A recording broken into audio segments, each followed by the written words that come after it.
Hello everybody, welcome back to Fantasy Sports Review. I'm Phil Hargis. It's good to see you all again. We have a lot of exciting stuff to recap here from NFL Week 7, and we will preview NFL Week 8. Some of the other things we'll be doing on the show right here, we'll be talking about this, we're kind of reaching the midpoint of this NFL season, so we're going to be talking about the top 10, top 12 booms and busts, and as well as the busts so far, like the guys who were drafted really high and where they are in the rankings right now, and maybe what some of the reasons are for their failures. We're also going to get into trade strategies. We have a special strategy here where we're going to try to preview players that will have a lot of success in weeks 15 and 16. Guys you can trade for now that people may not be thinking about, that may be below the radar, that could have a lot of success a little bit down the road here when you guys are in the playoffs. And we'll also preview the NFL Week 8 matchups as usual. We have Amanda Walker in the news center, and we have a special guest, weather girl tonight, Gia Mora. But right now, we had better welcome Rob Castro back to the show. Robbie, good to see you again. It's good to see you too, Phil. Good to break down these Week 8 matchups because now we get to kind of see how we can gauge some of these players.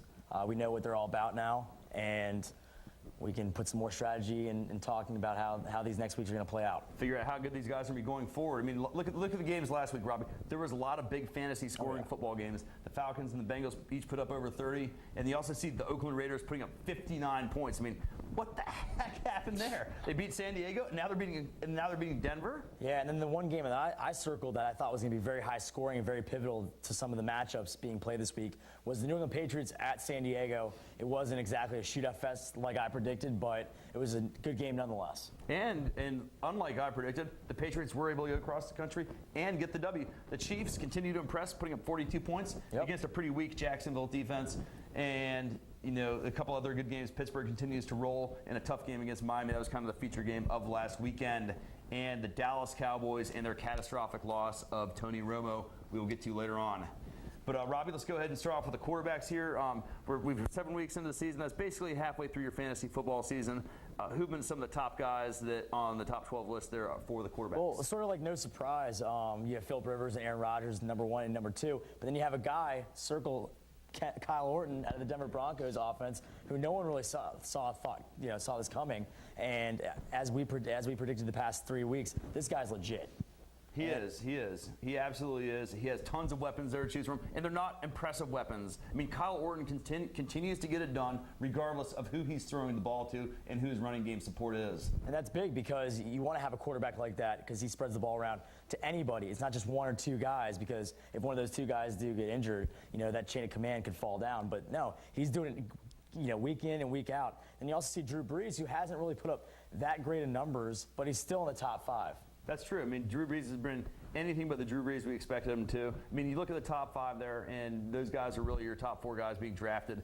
They're probably being drafted a little bit higher than we would have recommended you drafting them. I know Robbie was on board with the quarterback bandwagon, and you're getting rewarded if you did draft your quarterback high with very solid weeks, week in and week out. With Peyton Manning, he's also been through his bye. Right, yeah, exactly. Well, that's also good because he's also thrown for 1,900 yards. It's a lot. So, guys, keep that in mind when you're looking at these ranking lists that we have here, that certain teams have been through their bye, and those guys will be ranked lower because they have that one fewer games there. So keep that in mind. Flacco is another guy we were high on. Matt Ryan having pretty good seasons. But Tom Brady falling towards the bottom of the quarterback rankings, problems with Moss and all kinds of things going on in New England. Yeah, you're right, Phil. It's just kind of catastrophic right now. But they're still getting W's on the board. And that's the most important thing here in the NFL. Good for them. Not good for fantasy. But let's move on. Who are some of the guys that are not on this list that we kind of expected had a chance to be there, Robbie? Well, there's 2 guys. 2 guys that I thought. One was Matt Schaub, the other one being Brett Favre. Brett Favre really, I knew going in that he wasn't going to be the savior like he was last season. They were going to focus on running the football because the South Division is just so tough this year. A lot of good passing defense, that Brett Favre's going up against. But also Matt Schaub hasn't really gotten it going in week 7.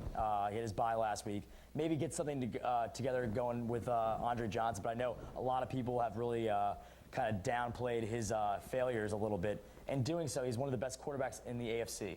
Yeah, I think Schaub, came out. He impressed people the first couple weeks. But look who he's playing, Robbie. He was playing against the Colts and he's playing against the Redskins, 2 very porous defenses in those games. He put up some very memorable numbers. Yes, he has the Colts coming up this week. This will be a good week for Schaub. After that, look at his matchups coming down the road. Maybe he'll be worthwhile to trade again. a guy that I expected to have a pretty good season coming in. Actually, two guys, Robbie, on this list that I was hoping to see a little bit higher, maybe crack the top 5 or 10 in that neighborhood. A guy like Chad Henne and Mark Sanchez. Mark Sanchez and Henne were both poised for breakout seasons, and it hasn't quite come yet.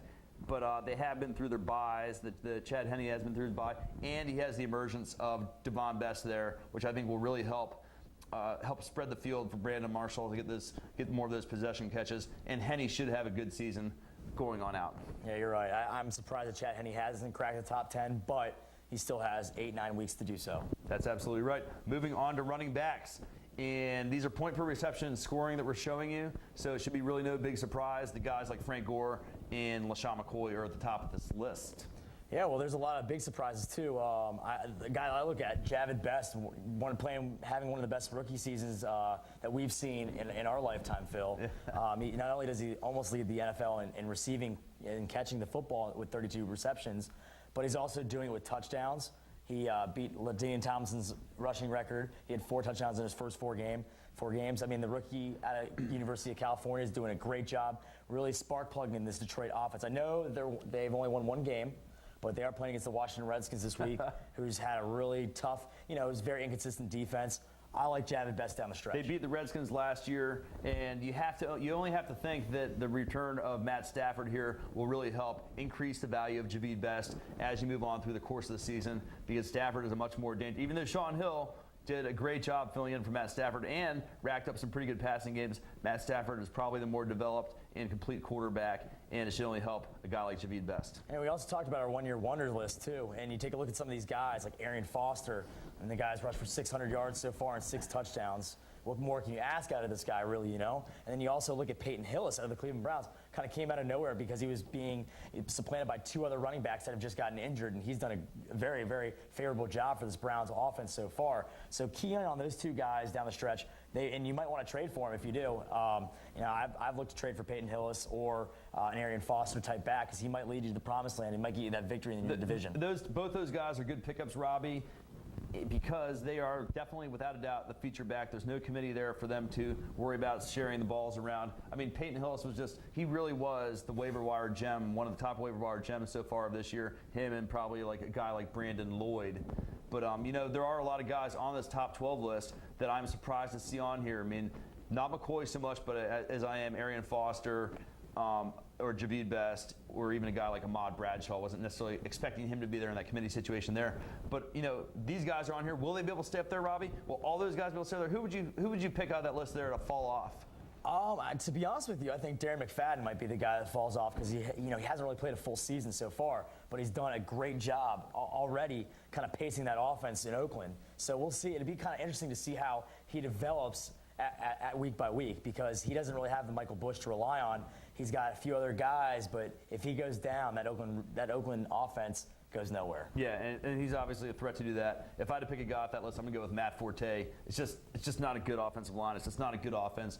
Cutler is way too inconsistent to ever know what the Chicago Bears are going to come out there and do.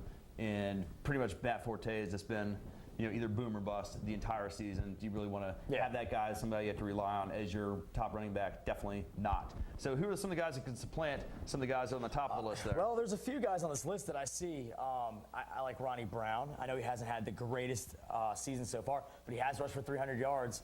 I also like Noshawn Moreno. And a guy that I've just been so disappointed in so far in this early season is Ryan Matthews, the rookie from Fresno State. Everyone was so high on this guy coming into the draft, catches the football. He blocks so well. He had a great preseason. Well, you know what? We sort of here on the Fantasy Football Review staff kind of saw this season coming out of Ryan Matthews. Yeah, I'm not surprised by the Ryan Matthews performance at all. I mean, it's too much of a crapshoot. And there's guys on this list, Robbie, that aren't even on here. Oh, well, Sean Green is on here. Sean Green is another one of those guys. Yep. Getting drafted late first, early second round, it just isn't worth the risk to draft a guy like Ryan Matthews or Sean Green. We told you this all the time. On the other hand, though, there was a guy that we were wrong about. I was wrong about, especially. C.J. Spiller had a good preseason, scored touchdowns, looked really impressive, and looked like he was ready to take over the starting job there for the Buffalo Bills, especially with the injuries of Fred Jackson and Marshawn Lynch at the time, and he just has not been able to step up, take command of his role there as the starting running back for the Buffalo Bills. I mean, the Buffalo Bills, as bad as they are just not going to be a good team that you can rely on to rush the ball successfully week in and week out. Now, that said, which we could